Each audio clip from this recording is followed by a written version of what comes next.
ചേട്ടൻ ഫ്രീ ആണ് എന്നത് സൺഡേ ആണ്. ഓക്കെ, അപ്പൊ ഫെബ്രുവരി 8 അതുലിന്റെ ബർത്ത്ഡേ ആണെങ്കിൽ നമ്മൾ എന്തായാലും അന്ന് അതുലിന് കുഴിമന്തി മേടിച്ച് തന്നിരിക്കും. അപ്പൊ ഫെബ്രുവരി 8 ഞങ്ങൾ സബ്സ്ക്രൈബർ ആയ അതുലിനെ ഞങ്ങൾ മീറ്റ് ചെയ്യാൻ പോവാണ് ഗൈസ്. ഫെബ്രുവരി 8 അതുൽ അന്ന് ഫ്രീ ആണോ?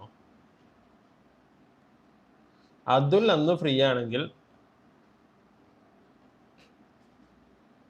സൺഡേ ആണ്. സൺഡേ ആണെന്ന് മനസ്സിലായി. Today is my birthday. Naomi. ശരി, ആയിക്കോട്ടെ. ഓക്കെ, യെസ്, അതുൽ അന്ന് ഫ്രീ ആണ്. അപ്പൊ ഞങ്ങൾ ഇപ്പോൾ എല്ലാ സബ്സ്ക്രൈബറോടെയും മുമ്പിൽ വെച്ച് പറയാണ്, അതുലിന്റെ ബർത്ത്ഡേ ഫെബ്രുവരി 8 നമ്മൾ സെലിബ്രേറ്റ് ചെയ്യുന്നു, അല്ലേ? അതുലിന് അന്ന് ഞങ്ങളുടെ